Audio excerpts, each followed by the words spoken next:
Donald Trump ఎప్పుడైతే అమెరికాలో అధ్యక్షుడిగా ఎన్నికయ్యారో అప్పటి నుంచి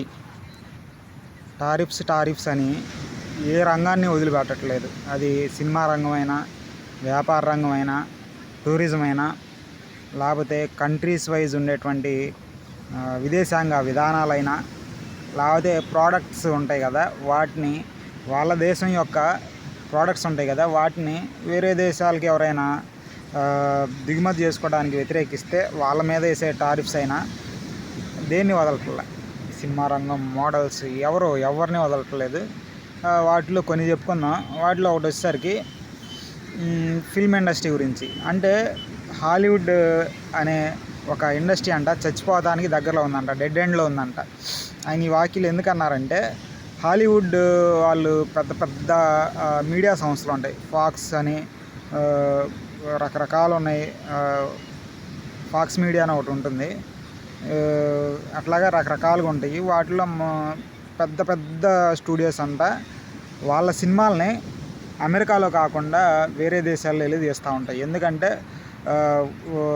వరల్డ్ వైడ్గా రిలీజ్ అయ్యే సినిమాలు కాబట్టి, వండర్ వరల్డ్స్ అంటే ప్రపంచంలో అద్భుతమైన ప్లేస్లు ఎక్కడ ఉంటాయో అక్కడ ఎత్తుక్కొని ఆ లొకేషన్స్లో తీస్తారు. మీకు తెలిసిందే, ఫిలిప్పీన్స్, బ్యాంకాక్, ఆఫ్రికా, లేకపోతే బ్రెజిల్, ఇండియా, ఇట్లాగా ప్రపంచ వింతలు, లేకపోతే లార్జెస్ట్ ఏరియాలు, లేకపోతే ఇప్పుడు చైనాలో గ్రేట్ వాల్ ఆఫ్ చైనా ఉంది కదా, అట్లాగా వింతలు, ఆ ప్లేస్లు ఏవైతే బాగా గొప్పగా ఉంటాయో అక్కడికి వెళ్ళి తీస్తారు షూటింగ్స్. అమెరికాలోనే తీయాలంటే అమెరికాలో కొన్ని ప్లేసులు మటుకే చాలా లార్జ్గా చూడడానికి బాగుండేవి ఉంటాయి.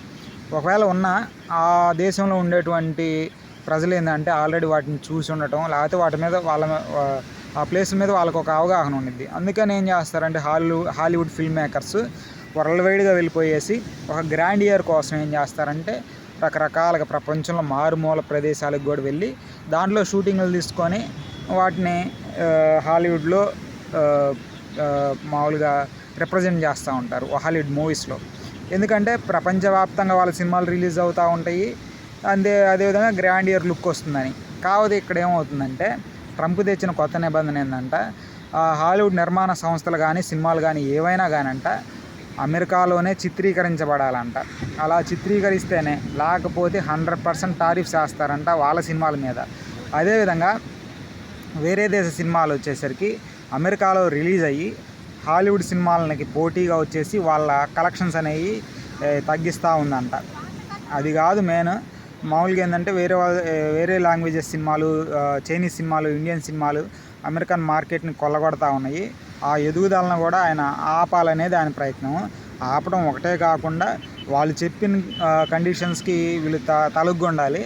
అదేవిధంగా వీళ్ళకి అమెరికన్స్కి ఎక్కువ అమౌంట్ని పే చేయాలి. అందుకని ఏం చేస్తారంట, వేరే లాంగ్వేజెస్, వేరే దేశాల నుంచి వచ్చే సినిమాలు అక్కడ రిలీజ్ అయితే 100% టారిఫ్స్ అంట. అంటే సరే, మరీ ముఖ్యంగా చూడాలంటే ఇండియన్ సినిమాలు బాగా దెబ్బతింటాయి, మరీ ముఖ్యంగా టాలీవుడ్. ఎందుకంటే పాన్ వరల్డ్ అనే కాన్సెప్ట్ కూడా ఈ మధ్యనే ఆర్ఆర్ఆర్ సినిమాతో బాగా ఊపందుకోవటం వలన ఈ సినిమాలు కనుక అమెరికాలో రిలీజ్ అయ్యి అమెరికన్ థియేటర్లో రిలీజ్ అవ్వాలంటే అక్కడ ఉండేటువంటి డిస్ట్రిబ్యూటర్స్ ఎవరైనా ఉంటారో వాళ్ళు 100% టారిఫ్స్ని అమెరికన్ గవర్నమెంట్కి పే చేయాల్సి ఉంటుంది. అప్పుడు ఏంది, వాళ్ళు ఆ సినిమాలకు బదులుగా హాలీవుడ్ సినిమాలనే ప్రిఫర్ చేస్తారనేది వాళ్ళ వాదన. అయితే జేమ్స్ కెమెరాన్ SSMB 29 సినిమాని వరల్డ్ వైడ్గా అక్కడ డిస్ట్రిబ్యూషన్ చేస్తూనే ప్రపంచవ్యాప్తంగా కూడా డిస్ట్రిబ్యూషన్ తీసుకునే అవకాశాలు ఉన్నాయని చెప్పడం వలన SSMB 29 సినిమా కూడా ఇబ్బందులు ఎదుర్కొనే అవకాశం ఉంది ఈ బిల్లు పాస్ అయితే.